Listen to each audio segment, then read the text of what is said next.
During the long stretches of capture in the quantum domain, Janet Van Dyne experiences Kong.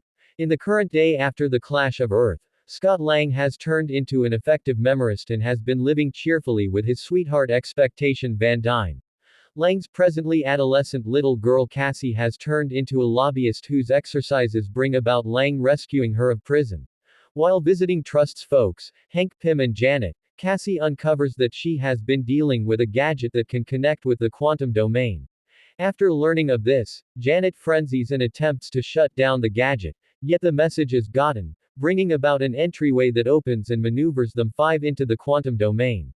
Scott and Cassie are found by locals who are defying their ruler, while Trust, Janet, and Pym investigate a rambling city to find solutions. Trust, Janet and Hank meet with Master Kriller, a previous partner of Janet's, who uncovers that things have changed since she left, and that he is presently working for Kong, who is currently the domain's ruler. After an extraordinary standoff, the three are compelled to escape and take his boat. The Langs are told by the agitator's chief Gentora that Janet's contribution with Kong is by implication answerable for his uprising. They before long go under assault by Kang's powers, comprising of mechanical subordinates drove by Modok, who is uncovered to be Darren Cross, having endured his obvious passing at Lang's hands. The Langs are taken to Kong, who requests that Scott assist with getting his power center back or, in all likelihood he will kill Cassie.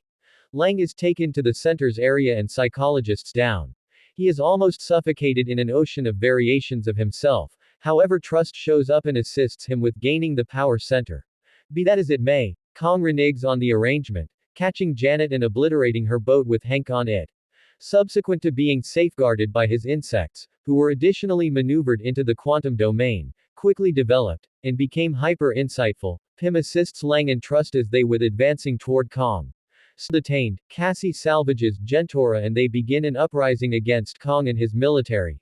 During the battle, Cassie requests to cross personality, which persuades him to turn sides and battle Kong, however at the expense of his life. Janet fixes the power center as she, Pym, Trust and Cassie go through a gateway home, however Kong assaults Scott, almost beating him into accommodation. Trust returns and, along with Scott, obliterate the power center with a mix of Pym particles and thump Kong into it, making him be maneuvered into insensibility. Cassie resumes the entryway on her end for Scott and desire to get back. Presently back home, Lang proceeds with his blissful life and organizes a phony surprise birthday for Cassie because of him missing so many. Lang momentarily ponders Kang's words and stresses that he may not be dead or the entryway could now be available to the ones who banished him, yet chooses not to harp on that for the present and spotlight on his more distant family. In a mid-credits scene, various variations of Kong are worried by Earth 616's rising interest in the multiverse and plan their uprising. In a post-credits scene, Loki and Mobius spot another Kong variation, named Victor Ideal, on Earth during the 1900s.